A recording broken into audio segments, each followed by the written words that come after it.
একদিন এক চালাক শিয়াল তার খাবারের খোঁজে বনে ঘুরে বেড়াচ্ছিল। হঠাৎ করে সে এক বিশাল বড় বাঘের সামনে পড়ল।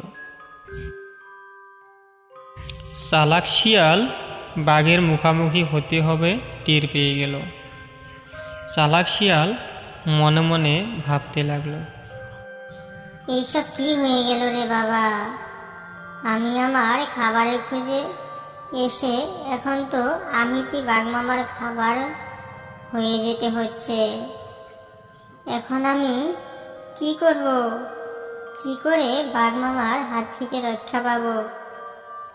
না, আমি এখন এখানে দাঁড়িয়ে থাকলে চলবে না।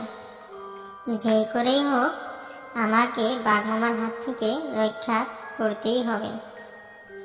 আজকে যদি আমি বেঁচে ফিরতে না পারি তাহলে সবাই আমাকে চালাক শিয়াল না বরঞ্চ গাধা বলে ডাকতে শুরু করবে।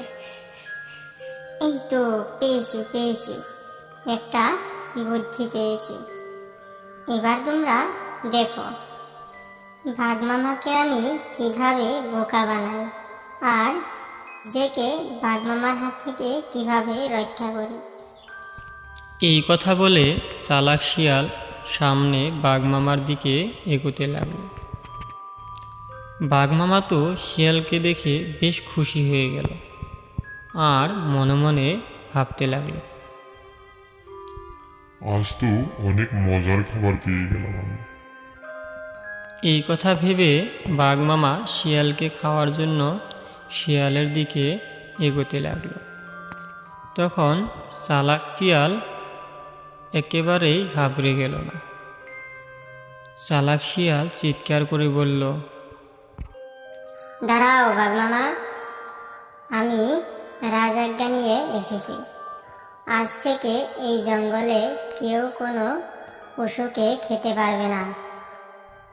চালাক শিয়ালের কথা শুনে বাঘমামা থমকে দাঁড়ালো আর শিয়ালকে প্রশ্ন করল, তাই নাকি? তাহলে কোথায় তোমার রাজাজ্ঞা? দেখাও তো দেখি, আমি দেখব। তখন চালাক শিয়াল বলল, তুমি আমাকে বিশ্বাস করতেছ না। তুমি রাজাজ্ঞা দেখতে যাচ্ছ। আমার কথা বিশ্বাস না হলে তুমি আমাদের মহারাজকে জিজ্ঞেস করতে পারো।